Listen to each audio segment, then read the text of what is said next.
Alright, so welcome back guys, or welcome if this is your first time here. I'm Vision here with Blind Entertainment, bringing you guys another video. Today I'm going to be doing part 3 of my Walking Dead Season 10 trailer breakdown video. If you haven't already, go check out parts 1 and 2, which will be linked up above in the video, or you can go find them on the channel on your own. But if you're a fan of The Walking Dead, don't forget to hit the subscribe button down below and hit that bell icon there to miss any more Walking Dead content from me moving forward. Now let's begin. Picking up where we left off, we got this shot of a group of kids, I think it is, playing at the beach at Oceanside. Now this again goes with why I do not believe that we're going to be getting a war at Oceanside. Why would there be kids there if they're fighting? That doesn't make any sense. So I do not believe that. I think maybe they're celebrating having some peace with the Whisperers, and maybe they go for a beach day. And maybe they run into some trouble there, and that's why they're fighting or whatever. I don't know. Again, do not believe there's going to be a war with children around, and that's why I do not believe what we're seeing in the trailer is actually the Whisperer War. But then we got this shot of Luke, and I think it's Connie or Kelly, I can't tell who, they're hugging, so this is either they're about to leave to go on to Oceanside, or they finish at Oceanside and they're going to head out on whatever journey they're going to go on. I don't know, but that's just thought of added in there. Not much to go off there. Then you got this shot of some people anchoring down a ship. Again, maybe they're trying to clear out some boats, so they finally got a boat, and now they're anchoring it down so that Oceanside can use it. Maybe they were low on boats or something, so now they got another boat to use for fishing. I don't know. I'm still trying to figure out what's going on with Oceanside, and I honestly have zero clue, but I'm interested to see what they have in store for us with the Oceanside community this season. Then you got this shot of Judith, RJ, Jerry, and his son at Oceanside again. Now, why would Jerry bring his son if there was going to be trouble?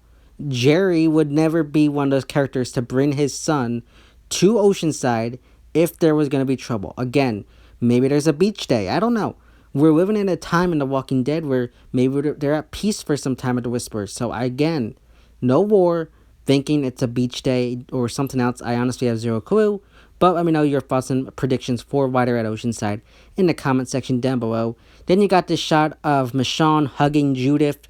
Now, my prediction here is just that they're leaving the beach or whatever, maybe, or she's leaving Alexandria and going on a mission and hugging Judith goodbye and leaving her with, I think that's Kelly, to watch her while she's gone or something like that. I'm not sure, but that's my prediction as of right now, because there's not much else to go off of there, just hugging before going out on a mission or something. Next, we got this shot of Gabriel and Rosita at some kind of fire, hugging, or at least snuggling up together. So it looks like they're confirming that they're going to stick together and she's not going to go with Sadiq, which is nice. I don't really care for ships, but I just figured I'd add that in just to show and confirm that they're going to be sticking together, at least for right now. Then we got this shot of Sadiq over top some guy, and there's a fire in the background. Now we've got shots of Michonne fighting walkers or whispers and around some kind of fire area in some early photos and later in the trailer. And I'm thinking that the Whisperers either set something up to scare the people, someone got hurt, and Sadiq, being a medic, is there to help them, trying to heal them or something. That's just my prediction. Just the Whisperers maybe doing some kind of fear tactic. Then we got this shot of, I think it's Carol and Connie hugging. So just confirming that relationship for those who ship them. I think that's going to be something that's going to be big this season, is their relationship moving forward. If that is a thing exactly, I'm not sure. I don't care. But if it is, that's cool with me. I don't care. But I think that might be something that's going to be going on between the two of them this season. Then we got this shot of Eugene with Rosita's baby. And I think he's like measuring its leg. I don't know what's really going on there. I know there's something to do with, like, if you measure a baby's leg, you can figure out how tall it'll be at adulthood. I don't think the baby's that old yet to do that with. I think it has to be 2. But I don't really know what he's doing there. Maybe he's putting on its shoe or something. It looks like he's doing that, maybe. I don't know. Not much to go off of there. Just him hanging out with the baby. And then you got this shot of, I think it's Michonne with someone else. I can't really tell. It's very dark and blurry. But she's hanging out with someone. And I think this is where she does her voiceover, talk about how this war or fight with the Whisperers is harder than the last, and it's harder when you have someone that you care about when you're having the fight or whatever. which is very interesting, kind of echoing what Rick said during All Out War and the beginning of All Out War. So I kind of like that callback there to the early days of All Out War and stuff like that. Then you got this shot of, I think it's Luke with Judith. Now that's pretty cool. I'm interested to see them interact, especially since he's a former teacher. That'd be an interesting thing to see the two of them interact and what their relationship will be like, with him being kind of like Jerry with the comedic charm. Curious to see what goes on there. Probably not going to get a lot of scenes with them, but I think that's just an interesting idea with the two of them. Him being a teacher, her being a kid. Definitely some cool things that could go on between the two of them in this season. Next, we got this shot of Daryl, Jerry, Connie, Kelly, and some other dude, and Carol going off on a mission somewhere. Not really sure what's going on there. Just probably going off on a mission, I'm guessing. Not really sure. Can't make too many predictions. Just saying they're going off on a mission. That's all I can predict there. Then you got a shot of Carol at the Pikes. Now, my prediction there is maybe Henry is still haunting her, and maybe she's going there, maybe thinking maybe if she goes back to where he died, she'll find some closure or peace or something. I don't know. I think that'd be an interesting storyline to go on with her, like her going back to the Pikes looking for closure and stuff like that. I think that would be an interesting way to go about it. I'm not sure. But then we got this shot of her, or at least the thing that Lydia left at the bottom is of his pike. So maybe she goes there, finds it, and maybe that's something that gives her comfort or something. I'm not really sure what is going on there, but I think that might be something that they might go along with. Maybe she finds that, gives her comfort, and then she kind of views Lydia somewhat differently now. I don't know. I'm kind of confused there, but just thought I'd add that in there. Then you got this shot, I think everybody was shocked by this, of Michonne and Ezekiel kissing, doing their comic relationship now. Now, I know a lot of people were kind of pissed off due to her being with Rick, but then again, you got to remember that it's been, 6 years? She thinks Rick's dead.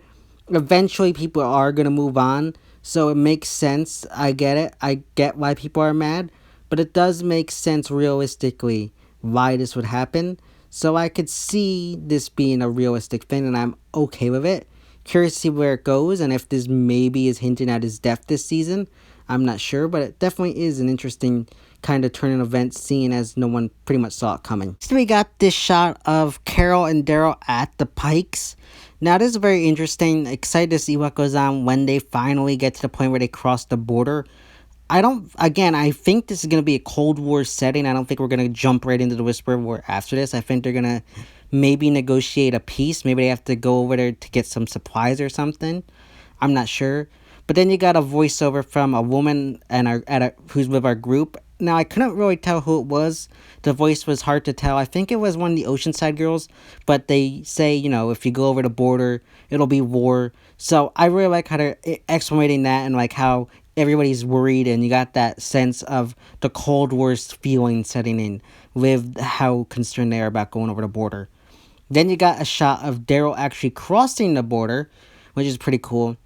Now, maybe it's just my bad eyes, or maybe I'm just not remembering correctly, but why does where those pikes are look different than where they were in season 9? Maybe it's just me and not remembering correctly, but they look like they're in a completely different area than where they were last season, but that just could be me.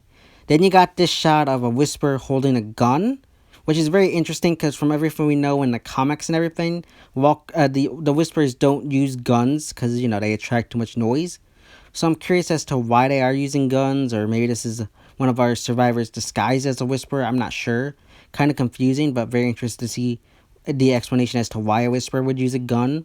But then you got a shot of Michonne, Daryl, and Carol at the Pikes with two other survivors. Now, this is going back to what I said to my part 1 breakdown, is I think that this is where they go to maybe try to negotiate like some kind of peace or something like that. Try to negotiate some kind of, like Cold War agreement where trying to make a deal with Alpha or whatever. I don't know. That's just my prediction. Then you got a shot of Alpha, and she says, "You guys broke the rules. You crossed the border, so someone now has to be punished," which is very, very interesting considering what they might do and who might die. I'm very curious as to what might go on there. And then you got a shot of Carol, and she says the bitch has to die, which is very cool. I know a lot of people are excited about that. I do too. I'm very excited to see what goes on there, and I think that's further cementing the rivalry between Alpha and Carol that will be going on this season, and how Daryl will have Beta, and then Michonne will have Gamma. I think that's how it's all going to play out between these three lead characters. Next, we got this shot of Magna, Kelly, Connie, and I think the rest of her group maybe. I can't really tell. But they're running through the woods away from something. So I'm curious to see what that is. I wonder what trouble they got into, because why else would they be running through the woods like that? But that's just where I'm at. I'm just curious to see why they're actually running away from something prior to Whispers, though. Then you got another shot of Judith and that group, Connie and Kelly, arriving at the beach or whatever. I don't really, again, know what's going on there. Still trying to figure it out, but not much to go off of there. I like Judith as a character. Curious to see what they do over this season. And I just like the actress. That's mainly one of the reasons why I like the character so much, because I feel like the actress is really doing good as her. And you got a shot of Daryl, and I think it's Aaron behind him. It could be a whisper. I couldn't really tell in the trailer, but I'm pretty sure it's Aaron. And they're running through the woods again, running away from something. I think this is a different time of the day than when Magna and her group are running away, because for Daryl it looks darker towards night. And with Magna, it looks like it's daytime, so it might be different times or a different episode or something. I can't really tell. Maybe it's just how he took the photo. But that's my prediction there. They're running away from probably some whispers. Then you got an interesting shot of Alpha, who is running for the woods during the daytime. So maybe she's after Magna and her people. Maybe they pulled something that she doesn't agree with that feels like violated her rules. So I'm very curious to see what that might be. Again, this is a very interesting time. We're going in the Cold War setting. So it could be pretty much anything. They could have coughed the wrong way or whatever by their border. I'm kidding, but, something simple as that. But curious to see what Alpha is angry about there. Then you got a shot, or a couple of shots of Carol and Diane using their longbows against something, probably a zombie or maybe even a whisperer. But they are using their longbows against something. I do like how they got Carol with the longbow. It's something unique. Now each one of our main lead characters has their own unique weapons. You got Daryl with his crossbow, you got Michonne with her katana, and Carol with her longbow. It makes a lot of sense to give them unique weapons. And I also really gotta add that I really like how they added and kept Diane around this long. I do have a feeling she could be a casualty if we get into the Whisperer War, seeing as she's been a long time character, familiar face. I think she could be on the chopping block this season, depending on what they want to do with her. Could go 50-50, but either way, I could give or take. I don't care too much for her character. I mean, she's there, she's cool, but it's not like she's a fan favorite of mine. But either way, I don't care. Then you got two shots of Rosita and Eugene fighting either some walkers or whispers. I couldn't really tell in the trailer, but they're fighting something, and you got them stopping for a second, and Rosita's saying, "Oh, I bet you want to head back or whatever right now," and he's saying, "Nah, go at it all night." I do like the Avengers callback. I don't know if it's actually a callback, depending on when this was actually filmed, seeing as, this came out just recently, but I'm very curious to see if it is actually a callback, if they would confirm it or whatever. But I thought that's just a cool scene. Eugene actually getting in the action, even though he had been last season as well. But I like how he's actually officially kind of fighting back and whatnot. I think that's pretty cool, especially seeing as where his character started out back in season 5. So yeah, guys, that's part 3 of my Walking Dead season 10 trailer breakdown video. As always, if you like this video, don't forget to give it a big thumbs up and share. Don't forget to hit the subscribe button down below and hit that bell icon down to miss any more Walking Dead content from me moving forward. And don't forget that you can go follow me on Twitter and Instagram. Just find the links in the YouTube About Me section, so you can go follow me there if you like. As always, it's been Vision here with Blind Entertainment, and I'll see you next time.